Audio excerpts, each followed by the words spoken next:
What up, FIFA Tiers? It's B-Rad from the FSB creators, and we are bringing you another episode of the FUT Tiers Podcast. And as always, I am joined by my fellow co-hosts, Mers and LAJS. How are you guys doing today?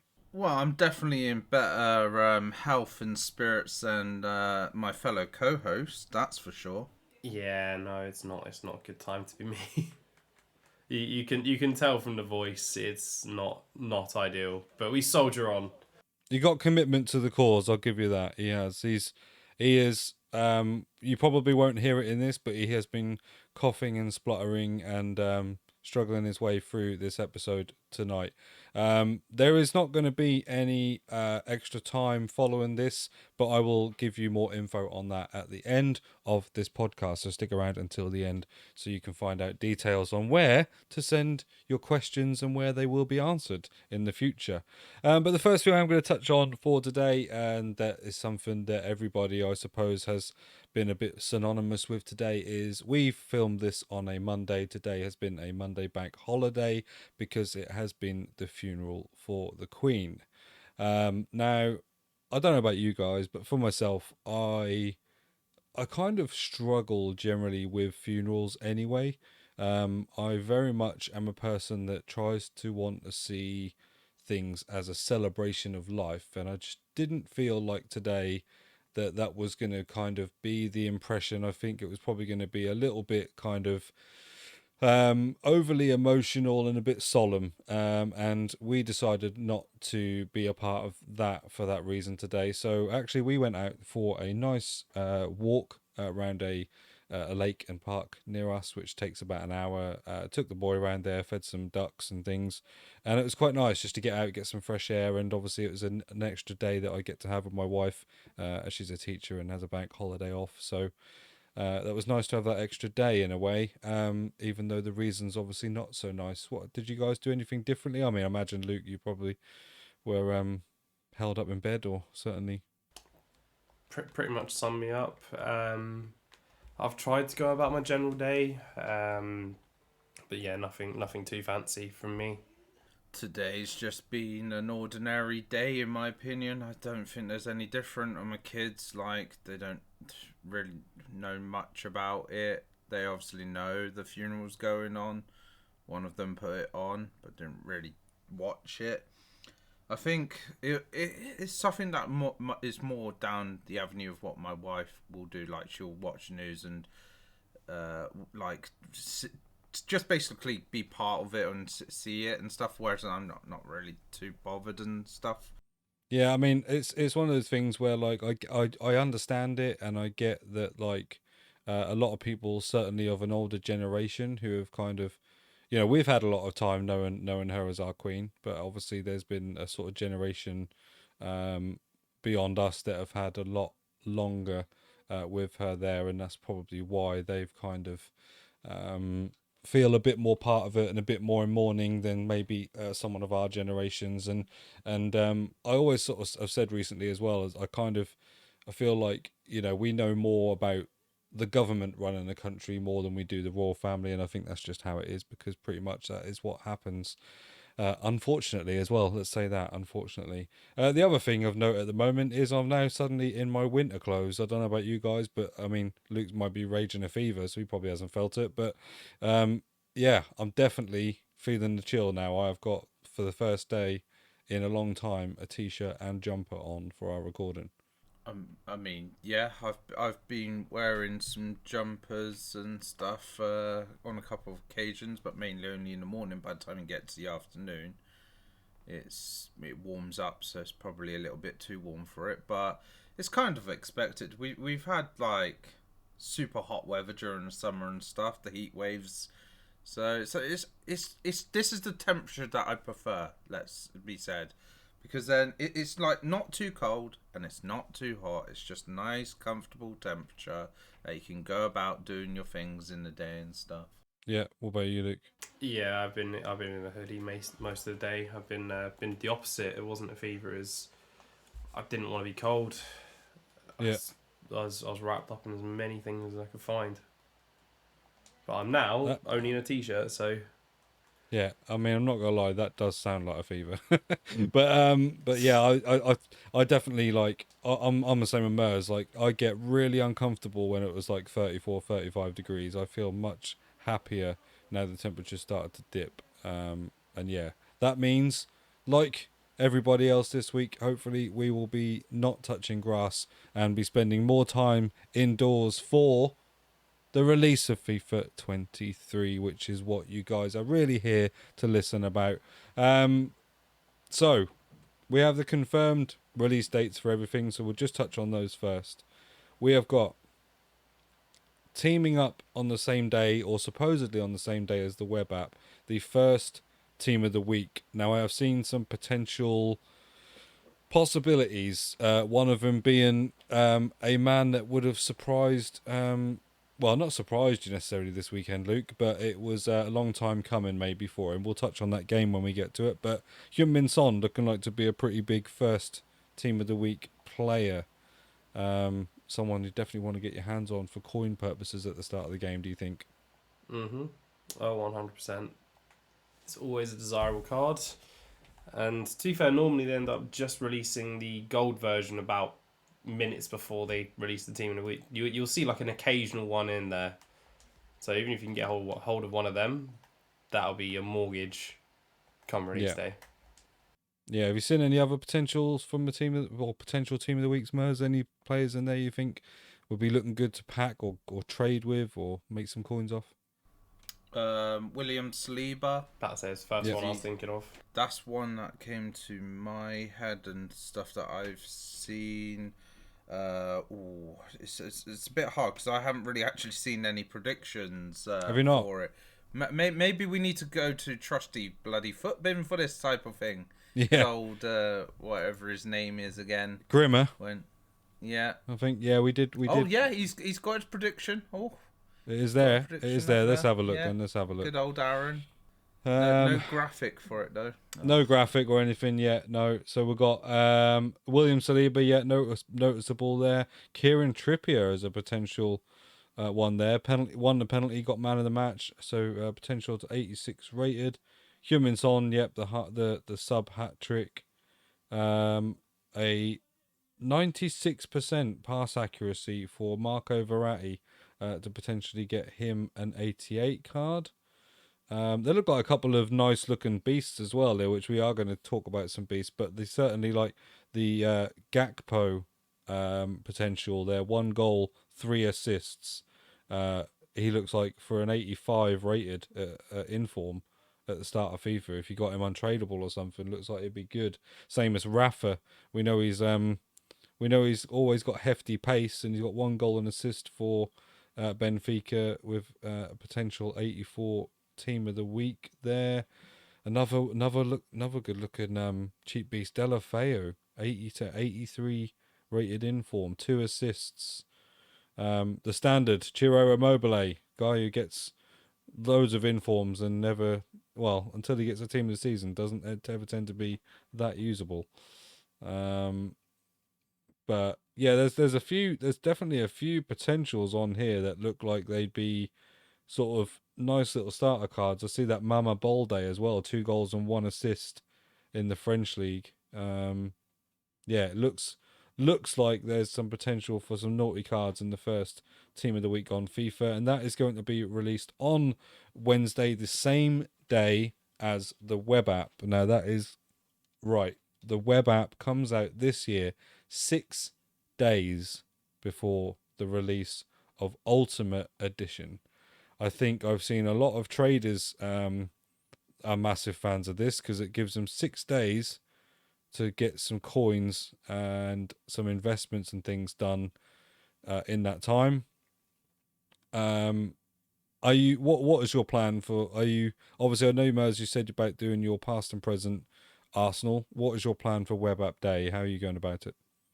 Well, Web App Day is just basically there's only 2 things you can essentially do: trading and the SBCs. Like, you can't really do much on the web app, which means I think for a lot of people that 6 days is probably going to be agonizing because they're going to probably stare at it and go, I can't really do much. I can't buy my players. Can't do much. But generally speaking, for those that are savvy and know what they're doing, it's a good opportunity to make some investments, to potentially buy some players on the cheap, to open up a few packs, I guess. Do bronze pack method, and just wait until that 27th with the 10-hour trial, with the Ultimate Edition. Because that's the other thing, is that this year we're not getting a 10-hour trial before the Ultimate Edition's early access release same as well. day. Yeah. So you can only generally do whatever you can normally do on the web app, which is literally just like SBCs opening up packs. So there's not really a great deal that you can do, but for the right people, there's a lot that can be done. But for the majority of people, I think they'll just look at it and be like, it's a boring 6-day wait. Any plans if you're feeling better for the web app release day, Luke? Well, I mean, honestly, it shouldn't make a difference whether I'm feeling well or not. I can still sit at a laptop. Well, from what we know, I might not even be able to do that. Let's not pretend I'm not having massive issues with my computer at the moment. But the plan is to do SBCs, try and get as many of the advanced ones done as you can. Try and find players that will be used for the classics, such as Puzzle Master. See if we can just, Sydney is one I've definitely got an eye on. Brazilian in the Spanish second tier. That's almost certainly going to be a mortgage for that alone. So, just a little tip, look out for Sydney. The other thing I will probably predict is that they're probably going to have some special, challenges that you might be able to do that are just, very simple. Maybe just, logging in for the day. So they'll probably do that, this daily login. And then when the game fully comes out, you probably might get a little welcome bonus. Probably there's just going to be generally a few extra bonuses that you tend to see when they've done web app and early the 10-hour trial release and stuff like that. So also worth keeping an eye out for that sort of thing as well. Yeah, I think that's the way that people will go. I think a lot of people will be completing the SBCs. I mean, obviously you're going to get some free packs at the start of the day, but have we got a time for the web app release? If I'm going to predict, it's going to be the usual sort of business, which is around 6 p.m. and then maybe someone forgets to put it on and then we all have to wait until 9 p.m. Because I remember, for some reason, I feel like I remember it was meant to be released at midday and then it never did materialise until about 3 p.m. or something last year. Yeah, but this is EA, isn't it? They never do things according to the book and to plan. No. So, those people that are going to put points on or open packs and things, I do urge you to just try and hold off until the Team of the Week is at least released, if it does come out earlier than Team of the Week, because we all know that will be Wednesday evening. It won't be... It'll follow the same suit as it did last year. It'll probably be out at 6 p.m. on Wednesday evening. So even if the beta or the web app is out at 3 p.m., 4 p.m. or something like that, do wait for your packs to be open until then, because you never know. If you pack that humans on, it could be you set for the start of FIFA. But the other noticeable date, like Mer said, the EA trial comes out on the same day. For those that haven't bought the Ultimate Edition, comes out on the 27th. The companion app will come out the day after the web app, so that'll be out on Thursday. If you don't like using your computer or you don't really have access to a computer or laptop, you'll be able to do it by phone or tablet on the 22nd.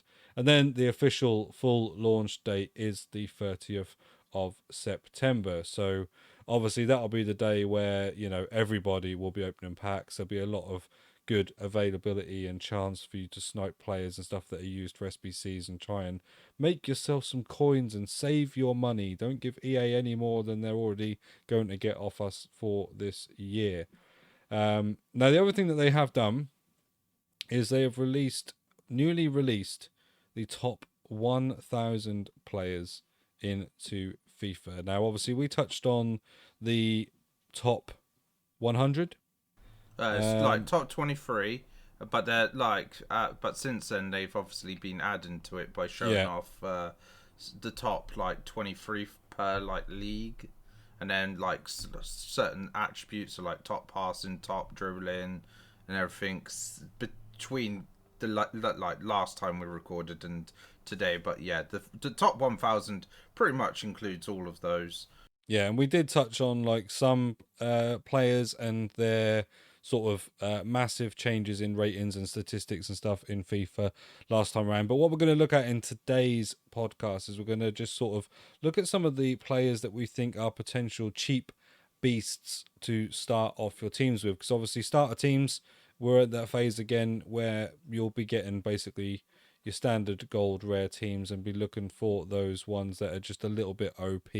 Obviously, we aren't going to know until the game is officially released, and then no doubt they'll be patched and will change again, but we don't know what the meta is going to be really until the official game is released. I imagine probably still pace and dribbling, as it seems to be the way they've moved recently, but we don't know for sure.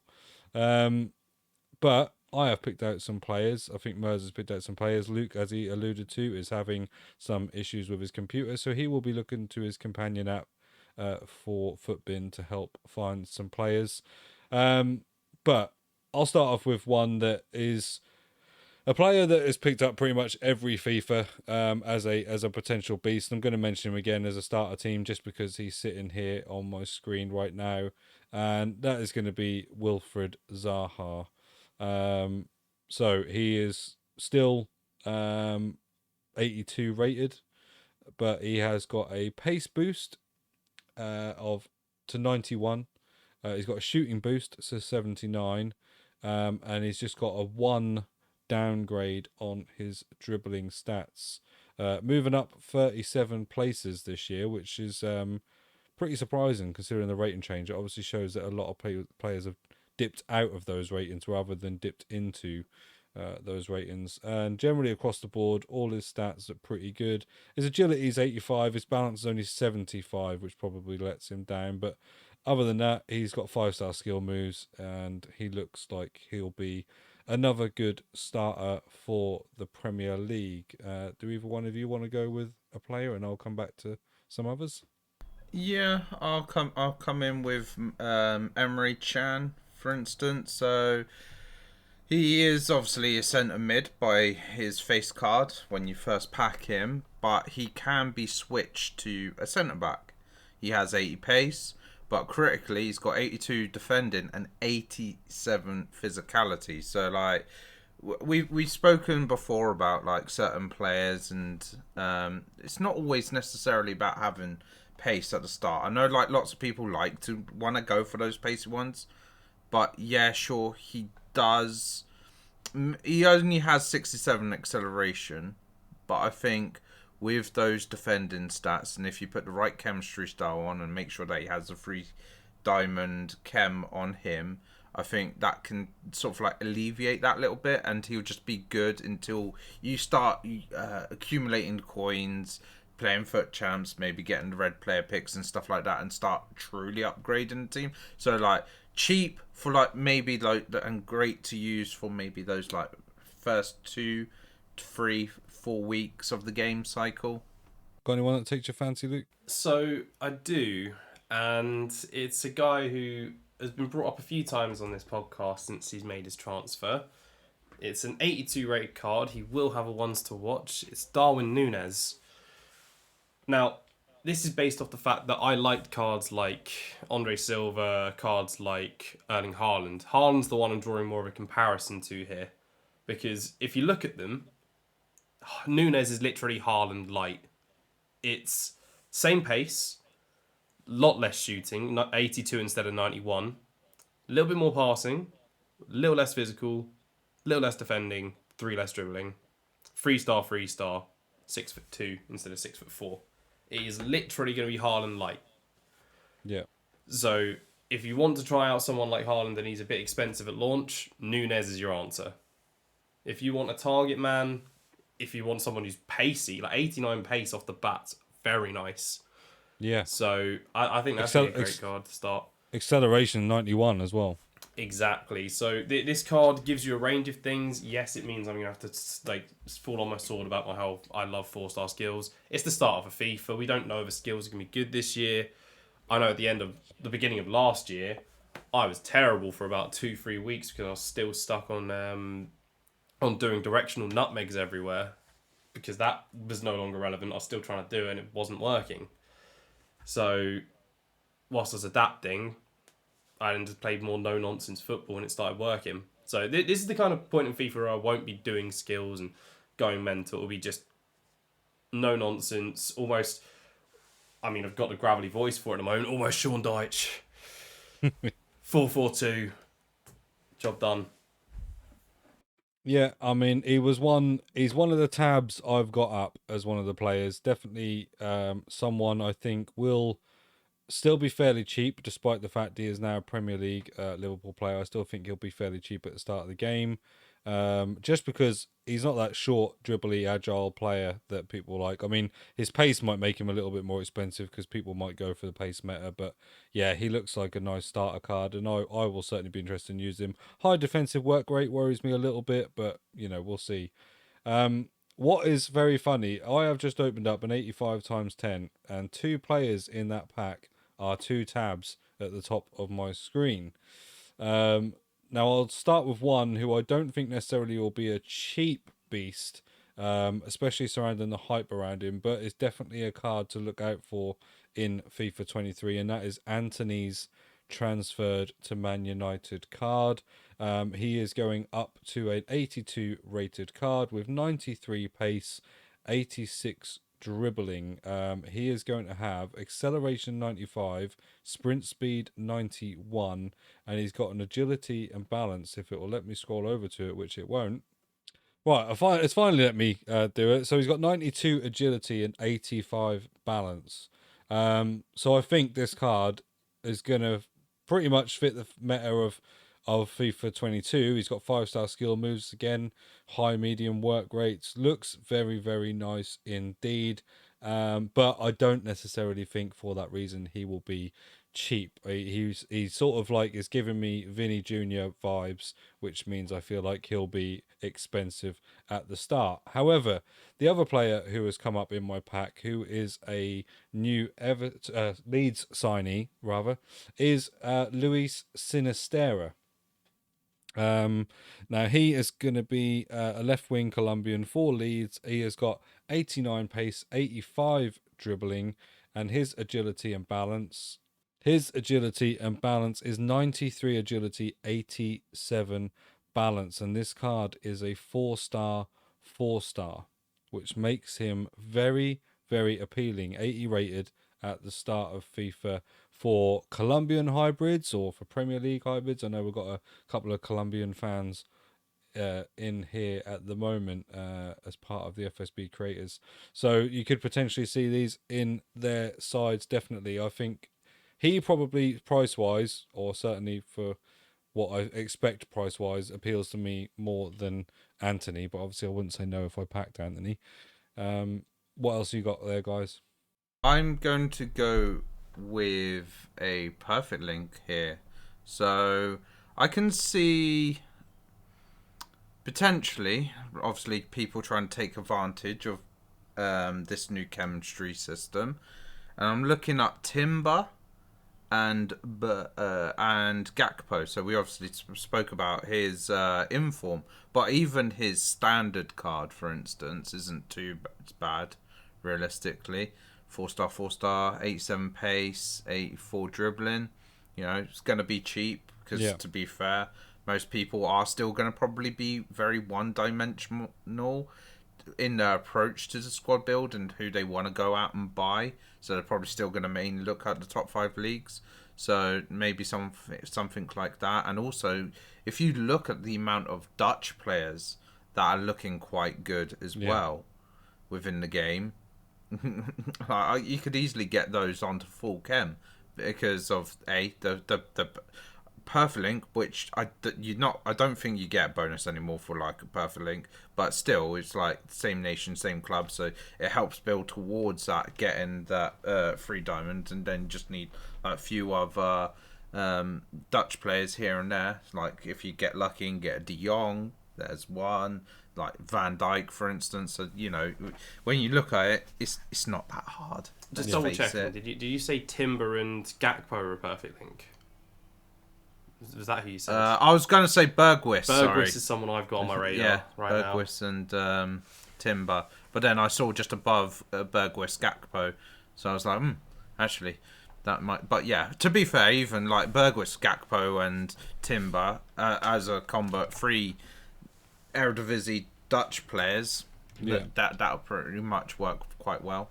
Yeah, my one was going to be Bergwijn that I was going to cover. I was looking at him and Tadic. Tadic is a card that I famously just randomly get on with. It doesn't make sense. It's just he's a slow player, but you can work that at cam, and he can play centre forward. He can play cam, left wing and left mid. So that's a card I'll enjoy using. 4-star, 3-star, left foot. It sounds pretty much right up my alley because that's Puskas style things there, but obviously nowhere near the stats to back up compared to Puskas. No. But I know what you mean. You look at like a player like that who you just get on with. Surprise in stats for me is Goncalo Guedes. Now he has a upgrade rating to 82. He is now playing at Wolves. Of course he is. He's Portuguese after all. And he has 4-star, high-low work rates, 86 pace with 83 shooting. He's had a massive 4 upgrade on his shooting and 83 dribbling. He looks very nice in his statistics across the board. His shot power and long shots, 87, 88. He looks like he's going to be a good starter striker as well. And obviously Portuguese, again, there's a lot of good links around. If you manage to get yourself a Renato Sanchez, or you manage to get yourself just any sort of like Portuguese beast, I suppose, like Bernardo Silva, like might not be very expensive necessarily this year, but certainly a very usable card. He looks like a good starter striker. See, for me, I'm just looking at like the off leagues, for instance, and another one, Gedson Fernandez from the Turkish league got over 70s across the board. So if you need a sort of like an okay-ish box-to-box midfielder that you can pick up for literally like 1,000 coins, that's again another one. If you've got Portuguese players in there, so you can get him on a little bit of cam. Yep. Again, also you got Dries Mertens, you got Visca, got Torreira as well. So they all have pretty much like solidish starter cards. So yeah, so like pretty much for me, it's just a case of don't ignore the off leagues. Like you can pick up something that will look pretty much half decent as a starter player. Same with like going down the line when there's promo players, when there is the informs and stuff, right? If they have a good card that you can maybe even play off cam, don't be afraid to pick them up because they might be going for ridiculously a lot cheaper than, say, a Premier League player that is the same position with the same stats. Difference is one has got probably the Prem tax on and the other's just being ignored because they're just like some random nation maybe sat in like the Portuguese league or something. And that's the thing, it's going to be a little while, isn't it, where just before we find out how important that little bit of chemistry missing is going to be key. We don't know, like at the start, whether having players on 2 diamonds or having them on 1 or even no chemistry is going to massively affect how they perform in the game until we sort of have that scenario where someone's got a team where there are some 1 or 2 diamond players in, comes up against a team with full 3 diamond players and struggles because of it. We don't actually know how big the boost is going to be yet until the game is fully in the mix or fully in the flow, are we? Well, the way that I see it is like how I used to do my team reviews. So when someone would submit a team review and it had somebody on 5 chem or even 7 chem, and it was a player that is like 87 rated, has reasonable stats, but I always go with that argument. but surely you want to have them on full chem so that you can get that little bit extra in terms of the stat boost. And it's no different from this one with the 1, 2, 3 diamonds. Like, ideally, yes, you want to have the 3 diamonds and stuff because you want to have those extra stats. But like, if the card is like cards are already in your team, say for instance they had 75 passing, 75 shooting, so you're upgrading it to roughly say 80-80, but the new card you're looking at is 81 passing and 81 shooting, then you might as well just get that upgrade and maybe just have no extra stat boost, because at least that is better than the card you've already got. So I think it's just now you just wait as, is it better than the card I'm already using, rather than do I care about getting the chemistry or something like that. So that's like how I'm going to probably approach my team reviews like this year. It's like, can the upgrade be better than what you're already using, rather than necessarily caring so much about whether to have them on full chem and stuff? Yeah, definitely. So my next sort of one that I've found is someone who really, if you said even 3 years ago, you'd have called me mad. I'd be laughed at. And that's Sergi Darder. Oh, okay. Sergi Darder used to have about 40 pace. Last FIFA he had about 60, and this FIFA he's now got 82. Ooh. So he's gone from being a completely worthless card to now being a pretty good starter card. 82 pace, 83 dribbling, 74 shooting, 74 defending, 82 passing, 77 physical. 3-star, 5'11", medium. It's a pretty bog standard Spanish La Liga player, but it's a card that we've seen cards of 82 pace and probably about 74 defending, cough, Renato, do pretty well. So it could be one of those cards that's sort of a little bit under the radar, and you've definitely been laughed at in years gone by. But I think that's going to be a solid La Liga starter. Yeah, potentially. Yeah, sounds like it. Massive pace boost. He's obviously been drinking his Red Bulls. He's gone up 44 pace since FIFA 21. That's crazy. That is crazy. Well, another one who's gone up a little bit of pace, who was my part of my last 2 to touch on, is Zaniolo. He's always looked alright, but this year he's been given a significant upgrade. His rating overall has gone up 3, so he's 81 rated now.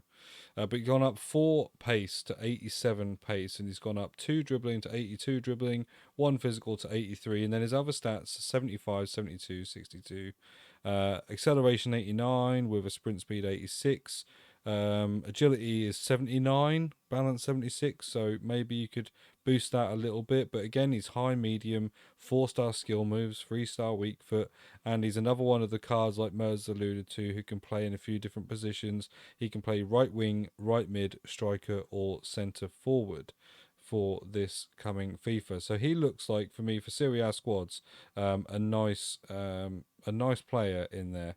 My last player to touch on is newly in the Premier League, and just basically based off his stats alone and the fact that actually he does look to be certainly has looked like a fairly alright starter card the last 2 FIFAs, is Dennis Zakaria.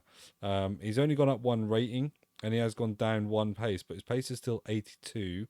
His passing and dribbling have both gone up, and he's got defensive 80, physical 85. Now he has 3-star, 3-star. He's high, so he'll be your kind of up and down sort of defensive CDM. So he'll probably be a bit like Kante, where he gets forward but also comes back just as quick to try and win the ball. I'm just checking to see if he's got any other permissions. So he can play at centre mid, so he can actually be your box to box as well in the game. Again, I think he'll be fairly cheap at the start of the game, and there's potentially some other nice looking Chelsea cards that people will be able to get chemistry off. Certainly if you manage to get yourself a Koulibaly early on, or if you get yourself a Reece James, or even like Sterling's card this year or something. He's someone that's gonna look nice in a starter team for those that aren't gonna spend too much money on the game. Do you have any more, Mr. Mersgoth? I mean, there's quite a few that I could probably easily name because I'm designing starter squads to have a look at and stuff like that. But like I said, list could go on and on and on. And it also depends on what some of these prices are, because I look at some of the 83, 84 rated cards, even maybe a couple of the 85s, and thinking about the market in FIFA 22, especially at the start on the release date. So like the 30th for like this FIFA could absolutely kill some of the prices and bring them dramatically down. Yeah. So I'm not really want to gauge what the prices of these cards are going to be like from the web out, more like what the actual game's going to be. And the problem is for some strange reason, Footbin has got rid of the graphs. So I can't see what some of the players were like at the start to gauge. Like, say, for instance, Luis Diaz. Like, I think that could be an absolute great starter player. But again, it's like, what's his price potentially going to be? Yeah. I generally think that a lot of them are going to be cheap. So I think most of the ones that we're talking about are quite like guaranteed to be cheap. But I think there's just some higher rated players. Yeah. That have got really, really decent stats that could just fall into that bracket as well. But it's kind of like that borderline of whether you know they're genuinely going to be cheap beasts or not. Yeah, it's just kind of waiting until we start seeing some actual prices come through, isn't it? Really? I've got one other guy, and I'm going to take a risk. So it's more going to be a comparison to someone who's historically been good. I took the route of no one said a goalkeeper because, well, it's goalkeepers, let's be honest. But I decided to take the courtesy to look at Jack Butland's stats from FIFA 17 and Jose Sarr, similar ratings, similar looking stats, a little bit lower on reflexes, but fairly similar. So just keep your eyes out for Jose Sarr. Fair play. This is when he absolutely flops, but you know, I'm going bold, sod it. I'm going bold. I'm not gonna lie, I did have a look at some goalkeepers, and there was the new Dortmund. The Dortmund keepers had a massive upgrade. Koval. Yeah, and he looks like he's got nice stats across the board. But yeah, again, you know, with goalkeepers, if it's anything like last year and they save everything, we don't know if it ends up being height, if it ends up being speed. We'll soon find out. Or if, like this year, towards the end of the game or after the first update, they are just completely broken and don't save a single thing anyway. So the next thing we're going to touch on, that is it for FIFA 23 for now. Obviously, we will have a lot more to talk about in next week's episode once we've all experienced the first, well, by that point, it'll be the first 4 full days of FIFA on the web app. So we'll be able to give you a bit more of an update then, and then you best believe the week after we've got a lot more to talk about after the official release.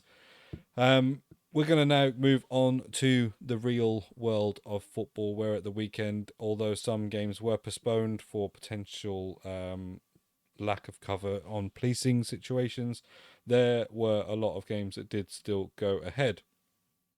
I'm going to go a little bit more in depth on a few, and let me know, you two, if you managed to catch any of these games. I only managed to watch one this weekend. But it was pretty comprehensive.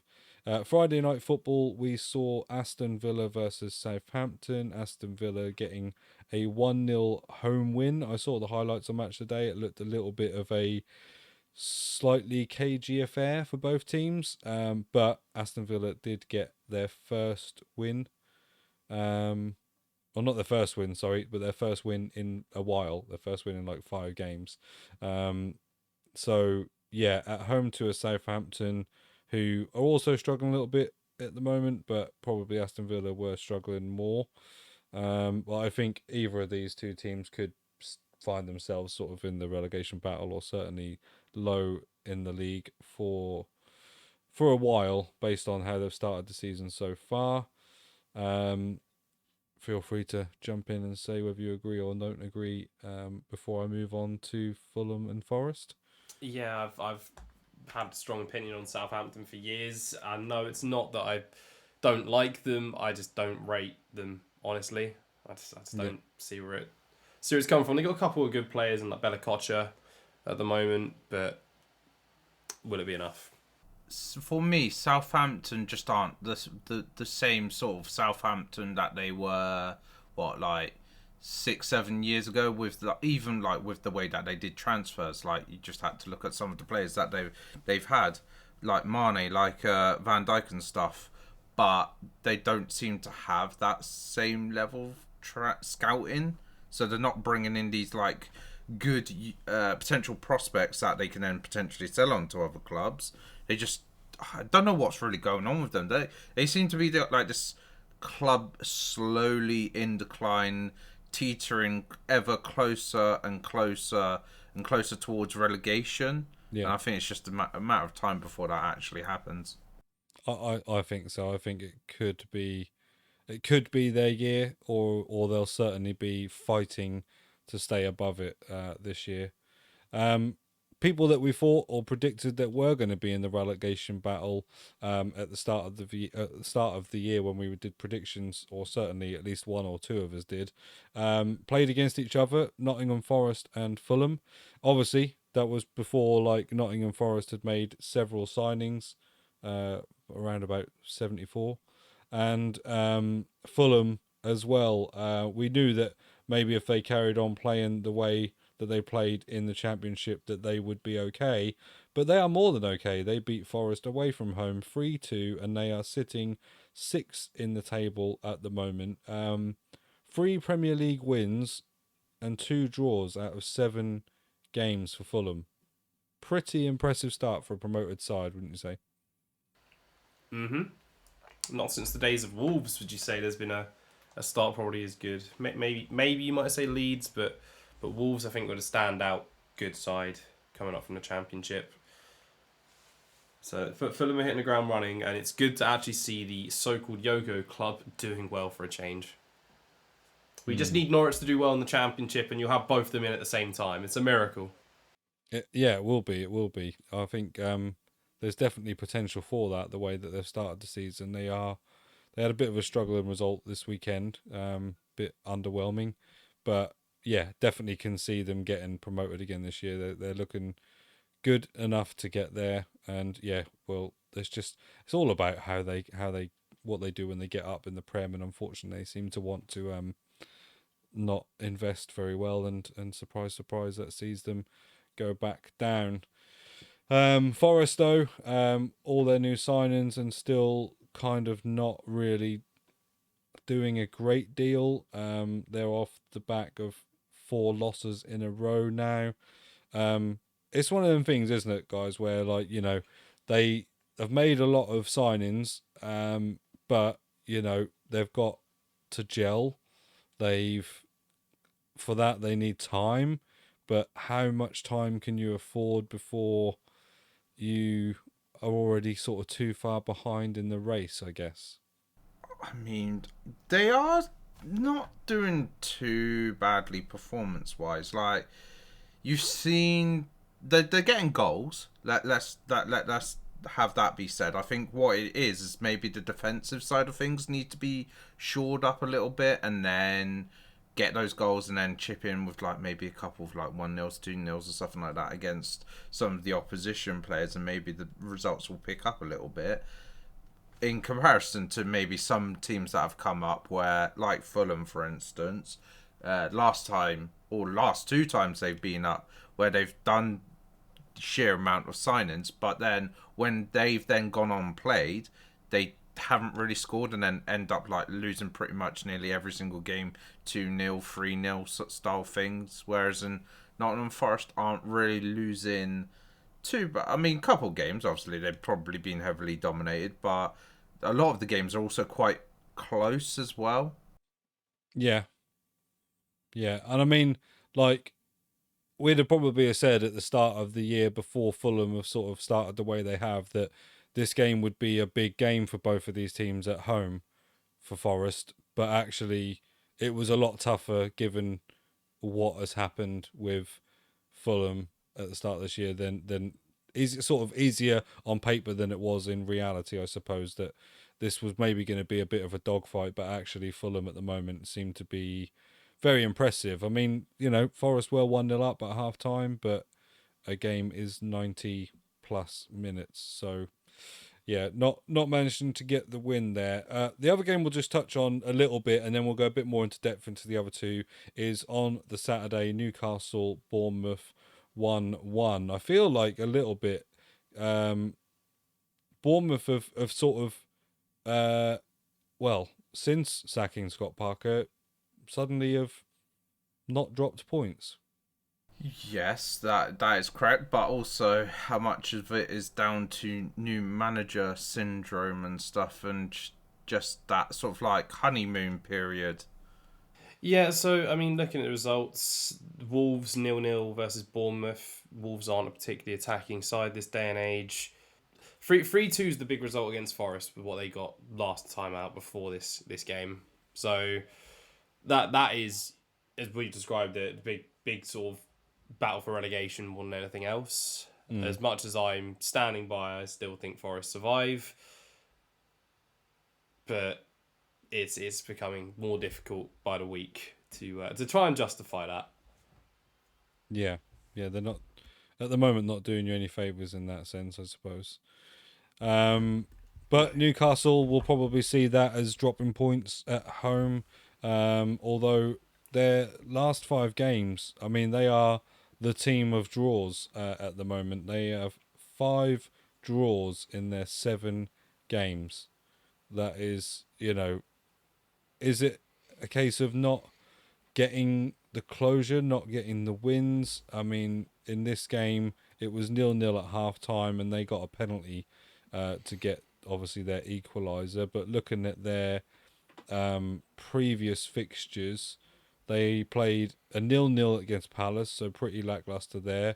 Wolves, so another team like you said, they were 1-0 down and got the 90th minute equaliser with St. Max. And then there was obviously the Man City game where they were way ahead, but as we know from Man City, they are relentless and won't give up. And obviously from 3-1 down, managed to still get a draw. So it's kind of a bit of both, isn't it? It's not getting ahead in the game and managing to hold on to it. Let's say Man City aside, because obviously they're a different beast, but also probably not scoring enough at the moment. Yeah, I mean, I don't really know where to point them in terms of what they need to improve. They have had Bruno Guimaraes out for a few weeks, so that's probably had a knock-on effect. I think he was out from before the Liverpool game, if I remember rightly. So everything Liverpool game forwards, they've been going without almost their talismanic player from last season. So I'd take these with a grain of salt at the moment. Newcastle is still very much a big threat, and I see they've got Spurs in the next 5 games, and I'm not looking forward to that game. Well, at the mention of Spurs, let's go to that game next. The Tottenham and Leicester game sees a 6-2, but more importantly, sees someone that no doubt yourself and I think probably even non-Spurs fans have been waiting to come good this season. Heung-min Son comes on 59th minute. 73rd minute, he smashes a finesse shot in the top right-hand corner. He then, in the 84th minute, gets one on his left peg and smashes that in the top left corner, and then he scores they looked at it at VAR, but he was clearly onside. In the 86th minute, gets a second half hat-trick, but gets a hat-trick in 13 minutes. It's nice to see him finally come good, Luke. Yeah, and it's what I said that they should do. They should send a message to him, dropping him to the bench. What's happened? He's had a mentality change. He's come on. He's done the business, and he's probably earning his spot back in for potentially, it could get called off, North London derby. So it's a perfect time for him to hit form going into that game. If not, oh well. Next game on from that, we move. But it's good to see him back. I will say it's damning on Leicester though. Absolutely damning. They're bottom of the table. Only 1 point this season. And Danny Ward, where do I begin? He's flapping about. There's a reason. Like I heard a stat that I think it was before that Tottenham game. His expected goals he was underperforming by 4. Like, he was letting him 4 more at this point in the season than he was expected to. And he didn't cover himself in glory. Indeed, he didn't cover himself in glory. Bentancur getting his first goal for Tottenham. And it was literally pocket picked of Ndidi and then take a shot from outside the box. But yeah, I do not rate Danny Ward in the slightest. Did you see any of this game at all, Mers? No, I haven't seen the highlights for that particular game. However, what I would say about the North London derby, if it does happen to go ahead, is I think Richarlison would do more damage to us than Son would. I think if as well, this is a bit weird because I'm like trying to say how Tottenham should beat us, which I shouldn't really be saying. I should say Arsenal should be winning that game. But I think if it was Spurs to win, I think Richarlison and Kane would be too much for us to deal with. So the question is, who do you drop, Son or Kulusevski? Because it can be either side. Son. You drop Son after 3 goals. Okay. It's interesting. Yeah. Kulusevski is delivering killer balls at the moment, so it is a valid one. But can you justify it after a hat-trick, is the question. I think so. I think do the same thing again, right? Just like have Kulusevski, Kane, and Richarlison being the front 3. And then bring on Son in the second half, because again, that could be a pain to deal with. Fresh Son in like maybe the 70th minute onwards, because how do you defend it? I mean, we're not doing too badly and but we are at the same time. I think on a few games, I think it could be similar to like the Man United game, where I think you've said it yourself, like Conte likes sometimes just getting that goal and then sitting back and then probably getting us on the counter attack. That's exactly what he loves. He loves that. He loves to sit deep, absorb pressure and encounter. And that's just how I see the North London derby going, is similar to that Man United game. I mean, it could always go differently. The panic of going 1-0 down and then the opposite's true. True, yeah. But I just feel like Kane always likes a North London derby as well. He does. My concern at the moment is how much Davinson Sanchez is playing. As much as I love him for Colombian links and my Colombian teams, he is a liability. I mean, just look, he gave away a penalty last game. Completely pointless. He's gone sliding in. I mean, it's well conned by, who was it? James Justin, I think it was. Yeah, it was. That went down for it. I mean, he's absolutely looked for it. He's seen him coming in and gone, oh, easy penalty. It's the same way that Mane in the Champions League final looked at, oh, Sissoko's got his hand up. I'll just hit the ball at it. There's no one in the box, but I'll just kick the ball at it. It's a penalty. Easy days. Yeah.